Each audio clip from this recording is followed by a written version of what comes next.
Il a eu une pas pire journée, mettons ça de même. Elle a démarré sur les chapeaux de roue, alors que détenant une information de première ligne, il l'a publiée. Elle était vérifiée contre vérifiée. Et comme ça arrive très, très, très rarement, indépendamment de l'excellence de son travail, ben, elle ne s'est pas avérée, cette information. Mathieu Bédard est avec nous. Qu'est-ce qui s'est donc passé entre Marc-Antoine Dequoy et les Alouettes? Hier soir, on a eu une information comme quoi que les Alouettes et Marc-Antoine Dequoy s'étaient entendus sur un contrat d'1 an. C'était vérifié, c'était fait. L'annonce allait avoir lieu aujourd'hui, ce lundi. Membres des médias ont été convoqués, autant nous que nos collègues de l'autre côté, que les journalistes, et écrits également. Il y a même un communiqué qui était prêt pour l'annonce d'un contrat. Toutefois, ce qu'on sait, c'est que ce matin, Marc-Antoine s'est présenté au bureau des Alouettes de Montréal et finalement a annoncé qu'il allait prendre sa retraite.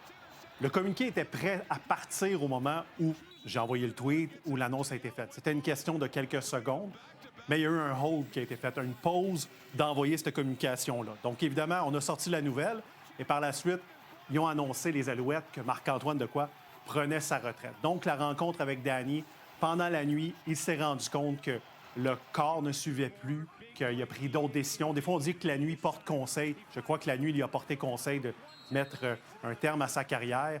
Et pour Marc-Antoine, je pense que ça a été une décision quand même très difficile. Demain, on va lui parler. Demain, il sera en conférence de presse autour de 11 heures, donc on va avoir un peu plus de détails. On va également savoir un petit peu plus sur la situation. Il nous a laissé quand même quelques citations dans un communiqué pour expliquer la décision. Évidemment, il a remercié Pierre-Carl Pellado, Danny Machocha et les Alouettes pour lui avoir permis de jouer, de gagner une Coupe Grey, d'être un membre des Alouettes. Comme je le mentionnais, il a parlé justement qu'il y avait une offre sur la table. Il y avait une offre également d'une autre équipe. Mais malheureusement, le corps ne suivait plus les sacrifices. On oublie souvent à quel point c'est dur de jouer au football. Il remercie les partisans de la ville qui a donné une carrière. On le sait que c'était probablement un des joueurs les plus populaires. Donc, je vous rappelle, demain, on va avoir un peu plus de détails sur la situation. On va lui parler. Bon, j'ai hâte de voir ce qu'il va raconter. Dira-t-il vraiment tous les tenants et aboutissants? Est-ce qu'il n'était pas satisfait complètement de cette offre? Ça, je pense que c'est un secret de polichinelle, là, parce qu'il l'aurait ratifié depuis longtemps. S'est-il senti moins désiré? Est-ce que finalement la signature de la semaine dernière de Sunderland vient un peu l'embêter au point de dire, bien là, il va me rester quoi? Est-ce que je fais tous ces sacrifices pour ne jouer que sur les unités spéciales? Il y a plein de questions là, qui demeurent en suspens. Chose certaine, il n'y a pas de malversation ni d'une part ni de l'autre. Marc-Antoine Dequoy avait une entente avec les Alouettes et c'est lui-même qui, à regret, dit finalement, là, je le sens pas puis je me sens pas d'attaque pour la suite des choses et j'accroche mes crampons. Ben oui, et vendredi, on s'est parlé à quel point c'était positif entre les Alouettes et le clan de Marc-Antoine Dequoy.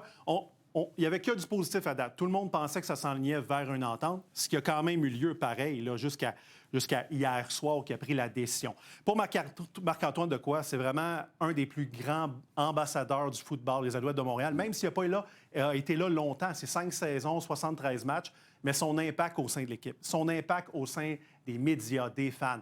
Je me rappelle le nombre de matchs à domicile où Marc-Antoine Dequoy a été le dernier sur le terrain à signer des autographes, à prendre des selfies dans les écoles avec les photos. Donc, super belle carrière. Évidemment, cette Coupe Grey 2023, le fameux discours « Gardez-les votre anglaise » qui a fait beaucoup jaser.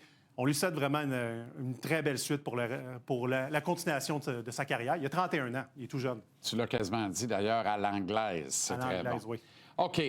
D'autre part, petite brève, là, les Alouettes auraient trouvé le second de Davis Alexander et on a fouillé chez le Rouge et Noir d'Ottawa pour amener à Montréal Dawson Crum. Oui, Three Down Nation qui rapporte justement le carrière du Rouge et Noir qui s'en viendra à Montréal. On va dire aurait parce qu'on va attendre que ça soit signé cette fois-ci.